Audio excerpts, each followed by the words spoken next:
DR కళా పరిషత్ 3వ రోజు గురువారం రాత్రి కీర్తిశేషులు కెవి రమణారెడ్డి కళావేదికను పంచుకున్న ముఖ్య అతిథి ఎక్సైజ్ మరియు ప్రొవిషన్ శాఖ deputy commissioner doctor Y Chaitanya Murali ప్రసంగం.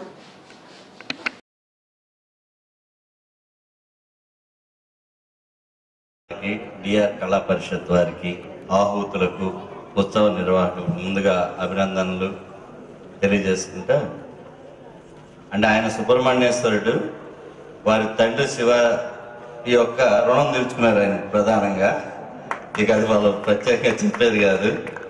నేను ఒక పడమటి గాలిని చూశాను, దాని తర్వాత ఈరోజు కన్నీటి కథను చూశాను.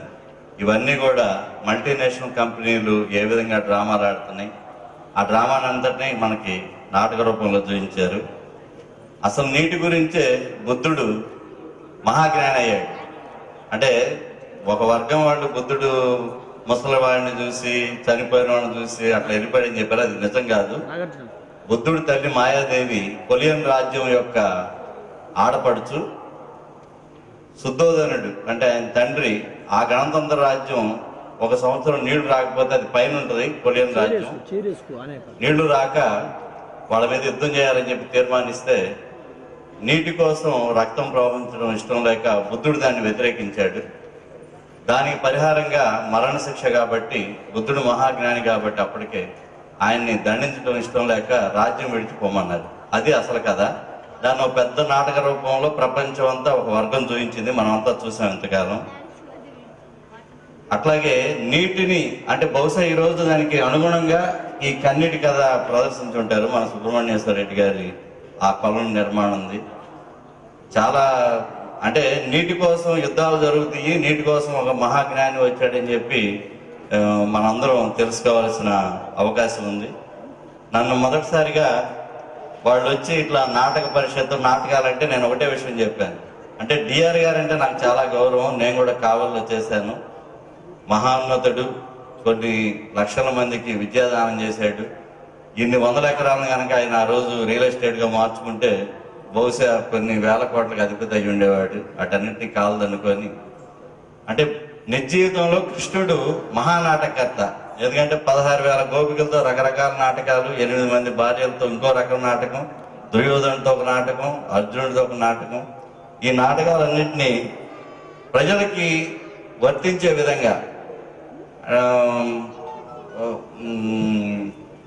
అంటే ఇటువంటి సందేశాత్మకమైన నాటకాలు ప్రదర్శించటం ఉదాహరణ. ఎందుకంటే అంతకుముందు ఎన్జిఓ అని, ఏక్ దిన్ కా సుల్తాన్ అని, లేదంటే కన్యాశుల్కం అని, ఇవన్నీ కూడా చాలా చిన్న లిమిటెడ్ పాత్రలు, చాలా లిమిటెడ్ సెక్షన్స్ కి వర్తించే అంశాలు. అలా కాకుండా ఇంత మంచి అంశాలను తీసుకొని మీరు దీన్ని ప్రోత్సహిస్తున్నందుకు మీ అందరికీ నేను అభినందనలు తెలియజేస్తా. ఈ అవకాశం కలగజేసినందుకు నన్ను నేను గౌరవించుకుంటున్నట్టుగా భావిస్తా. డిఆర్ కళా పరిషత్ ఆధ్వర్యంలో కావలిపట్నంలోని విశ్వోదయ ఓపెన్ ఎయిర్ ఆడిటోరియంలో జరుగుతున్న పంచమ రాష్ట్ర స్థాయి నాటకోత్సవాలలో 3వ రోజు గురువారం కార్యక్రమంలో నెల్లూరు ఆర్టీఓ పివి సుబ్రహ్మణ్యం రెడ్డికి ఉత్తమ సేవా పురస్కారం ప్రదానం చేయడం జరిగింది. ఎక్సైజ్ శాఖ deputy commissioner doctor Y Chaitanya Murali, Kavali RTO KV రమణారెడ్డిలు పివి సుబ్రహ్మణ్యం రెడ్డిని సన్మానించారు.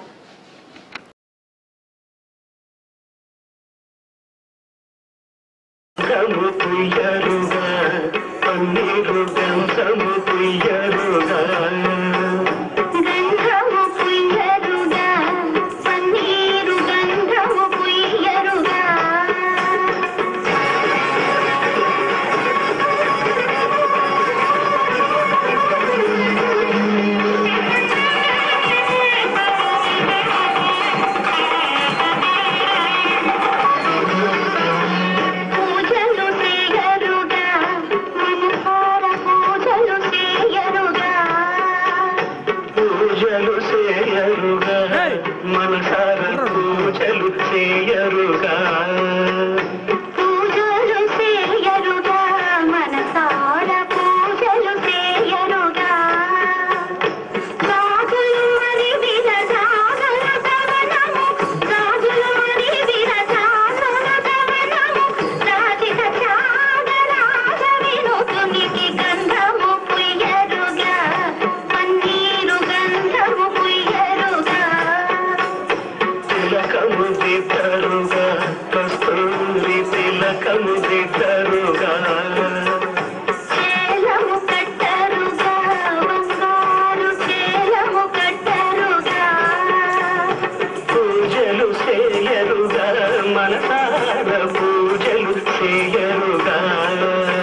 కొంచెం ముందుకే చాలు.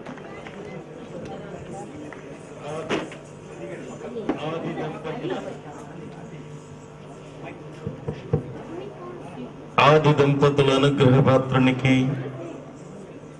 కావలి పట్టణంలో ఉన్నటువంటి సర్వ ప్రజానీక హృదయ నిలయునికి, ఒక మరీచికి బృహత్తర మహత్తర మహోన్నత మరి సంస్కారం, ఈ యొక్క సన్మాన సంస్కారోత్సవం ఈ మంచి తరుణంలో నాట్యవేళతో చక్కగా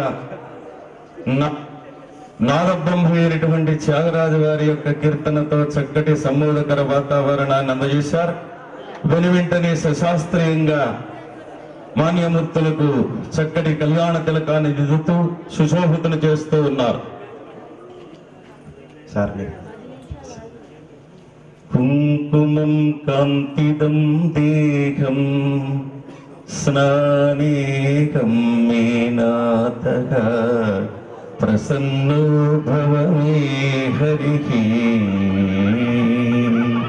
గంధం పన్నీరు చల్లుతూ సంబోధపరుస్తూ ఉన్నారు శుభతరుణంలో. బోకొల్లు మండల పరిధిలోని కొళ్లదిన గ్రామం మండల పరిషత్ ప్రాథమిక పాఠశాల అటు అయ్యవార్లకు ఇటు పిల్లలకు ప్రమాదకరంగా తయారైంది. పాఠశాల గది లోపల స్లాబు, వరండాలోని స్లాబుల నుండి పెచ్చులు రాలిపడుతున్నాయి. దీంతో ఉన్న విద్యార్థులకు చెట్ల కింద పాఠాలు నిర్వహిస్తున్నారు. టీచర్లు గ్రామంలో మరో ప్రాంతంలో నూతన పాఠశాల భవన నిర్మాణం ఇంకా కొనసాగుతూనే ఉన్నందువల్ల తప్పనిసరి పరిస్థితుల్లో ఈ స్కూల్లోని పిల్లలకు ఆరుబయట పాఠాలు చెప్తూ నెట్టుకొస్తున్నామని పేర్కొన్నారు. పాఠశాల ప్రధానోపాధ్యాయుడు ప్రభాకర్ నేటి వసతి లేకపోవడంతో టాయిలెట్లు నిరుపయోగంగా ఉన్నాయని అన్నారు. స్లాబ్ నుండి పెచ్చులు రాలిపడుతున్నాయేమన్న భయంతో ఉన్నామని ప్రధానోపాధ్యాయుడు అన్నారు. త్వరలో భవన నిర్మాణం పూర్తి చేయాలని ఆయన కోరారు.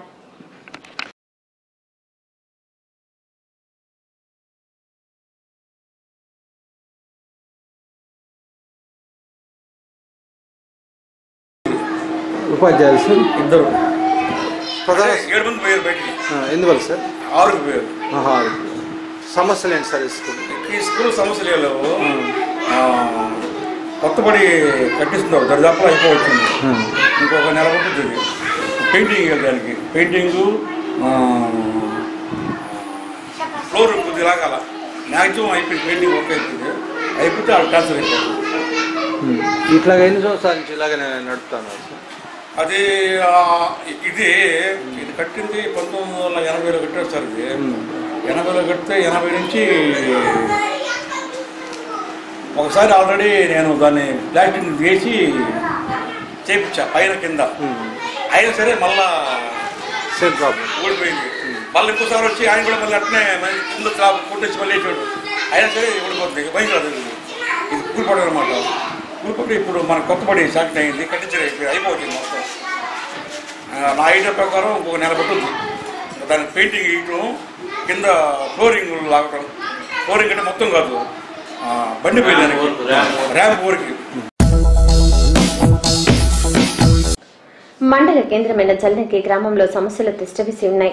1500 కుటుంబాలు, దాదాపు 6000కు పైగా జనాభా ఉన్న ఈ గ్రామ ప్రధాన సమస్య త్రాగునీరు. గ్రామంలో సైడు కాలువల నిర్మాణం లేదు. గ్రామ అంతర్గత రోడ్ల పరిస్థితి అధ్వానంగా ఉంది.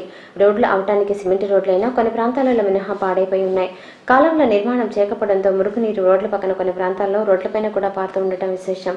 గ్రామం అభివృద్ధికి ఆటంకానికి కారణాలను సూచించాల్సి వస్తే ప్రధానంగా వర్గ రాజకీయాలేనని చెప్పవచ్చు. అభివృద్ధి పనులకు నిధులు మంజూరైన పనుల విషయంలో ఎవరు గుర్తిద్దారు వారు ఉండడంతో అసలు పనులు జరగడం లేదు. స్థానిక నివాసితులు సీనయ్య జల్దంగే గ్రామ సమస్యలపై మాట్లాడారు.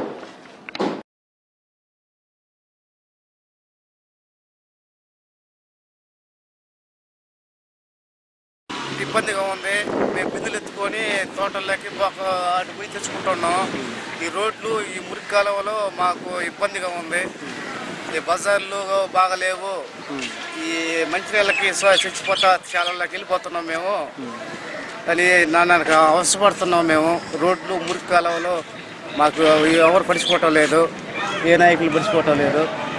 అది సైడ్ కాలువలు తీస్తున్నాయా? సైడ్ కాలువలు లేవు, మాకు లేవు.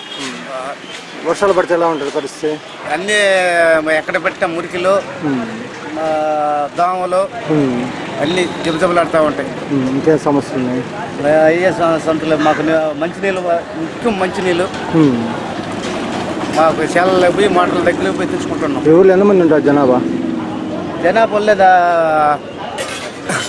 50 మంది, 500 మంది, 5,000 మంది, 5,000 మంది దాపు ఉంటారు ఈ జల్లింగ మండలంలో.